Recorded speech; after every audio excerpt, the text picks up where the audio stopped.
Hey guys, so welcome to the studio. It's already quite late. I've worked this entire morning on my own song, that hip-hop influenced song that I'm still not really confident enough to share with you. And the rest of the day I took again care of Callum Edding's song. It's a future bass song that I mixed. I already made 3 videos about it. The first one was about getting the tonal balance right. The second about reverb, parallel compression. The third about the vocal processing mostly. And now the last one is actually about getting those last 5% out of the mix. It's almost kind of the nonsense phase. It's usually where I don't really know what I'm doing, just trying out things and trying to improve it a little.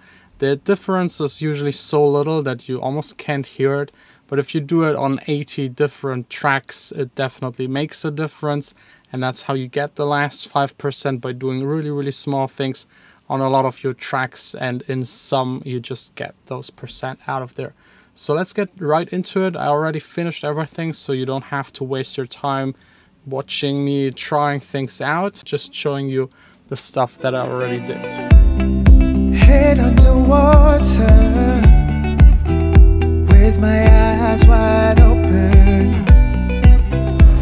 The very first thing I did was going into the drum bus. I already showed you how I put all of my drums into one bus, parallel compress it with the glue, adding a tiny bit of the heavily compressed sound. And today I also added an SSL channel strip, mostly for the EQing. I boosted in the low end a tiny bit at around 103 Hertz. I just felt like it sounded better, so let's maybe solo all of the drums and listen to it without the SSL. And I will immediately turn on with the SSL so you can hear the difference without me in between talking. You can see it here on the on and off if you're not used to Logic. That's how you deactivate the plugin.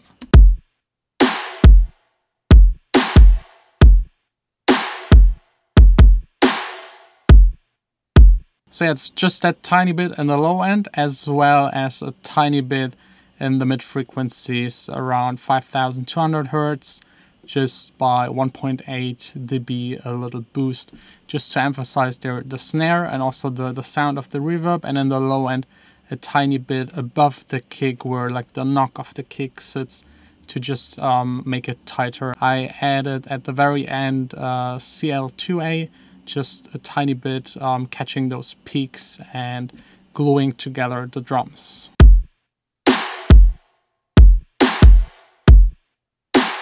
On this song I also decided to route the reverb into the drum bus so that it also gets processed together with the drums, gluing everything even more together. I then just had to lower the volume a tiny bit. I just did it in the Logic EQ -2 dB, and I also cut away the low frequencies of the reverb. EQing your reverb is something that a lot of people forget, but it's really, really important to get those clean, nice room sounds. Then I grouped together all of the basses into bus 21. I added here a compressor. That's just for the sidechain. I did that already last time. And I added today the Valvesque. It's a vintage distortion EQ unit. I added a little bit of distortion, boosted the bass, and also reduced the mid and high frequencies, just taking a little bit there away of the presence. Let's listen to this group with the Valvesque and without.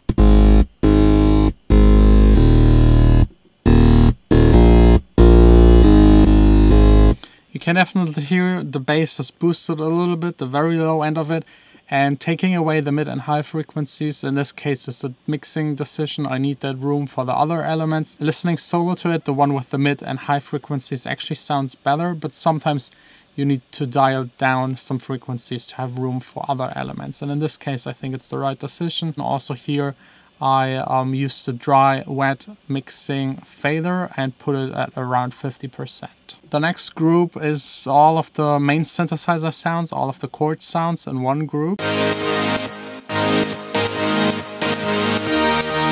Here I added by Xfair Records the LFO tool just for the sidechaining. That was something the artist requested.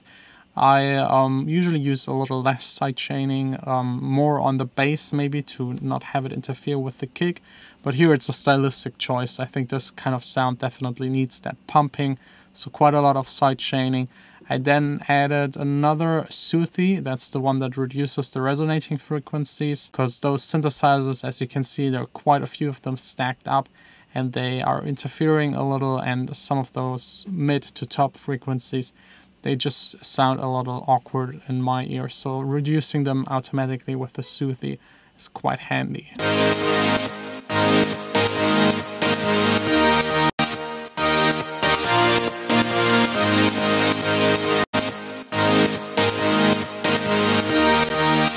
And last, just a compressor again to glue everything together. It's not doing a whole lot.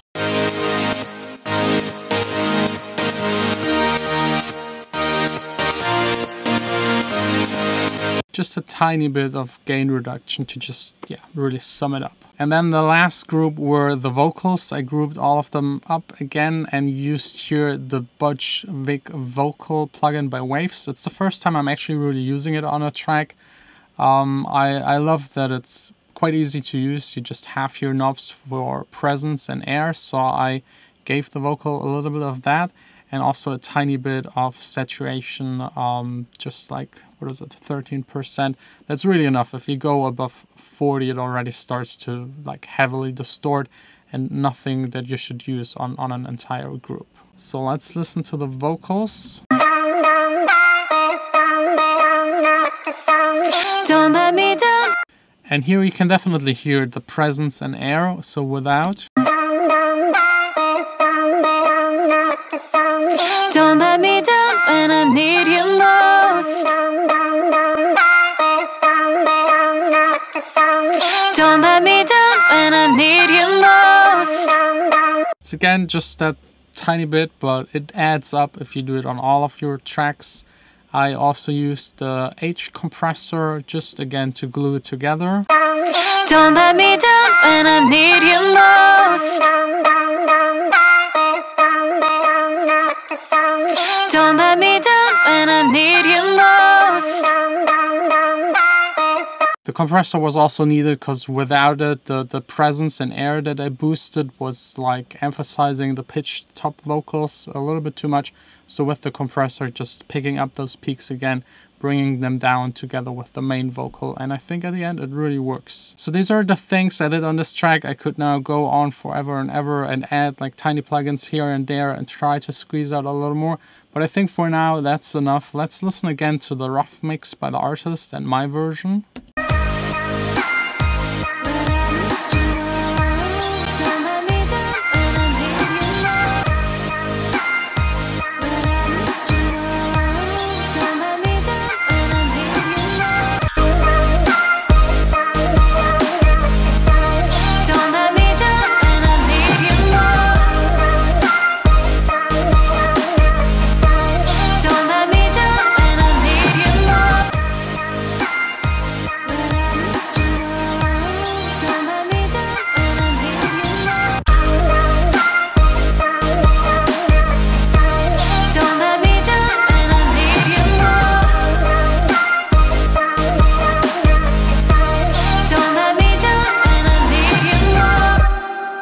So yeah, that's the difference before and after mixing. I hope this helps you a little bit. As I said, like the last 5%, it's really up to taste, up to preference, trying out a whole lot. It's always different on every kind of mix. For mastering, or let's just call it like the mastering chain, it's not really mastering. I'm not a mastering engineer, that's not the mastering studio. I don't have the experience to master a track. There are other people that do it for 40 years and just mastering.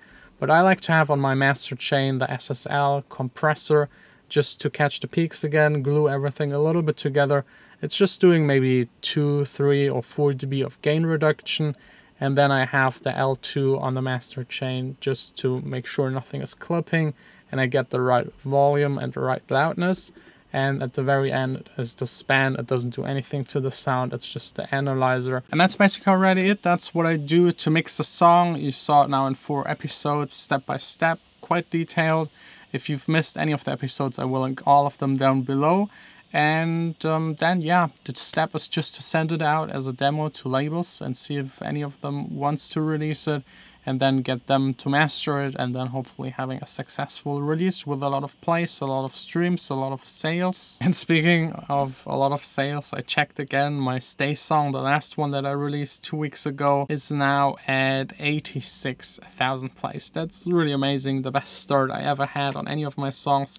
And I hope it doesn't go above 200,000, because you know what then, yeah, will be requested by my girlfriend. Anyways, I think that's the vlog. I now have to take care of business stuff. I mean, it's Monday. I just had someone calling me, one of the artists of my label. They finished another track. Now we will discuss the promotion and see when we will be able to release it. It's a really cool track. Next up following is the release by Gary Ocean, Remedy, also featuring Gavin Beach. Then is by Slider, Memories, and then there are 3 more tracks actually planned, but I still don't have those release dates set. So yeah, thanks a lot for watching. I hope you enjoyed it. I hope you learned something. We will see us tomorrow again back here in the studio. You don't have to stay.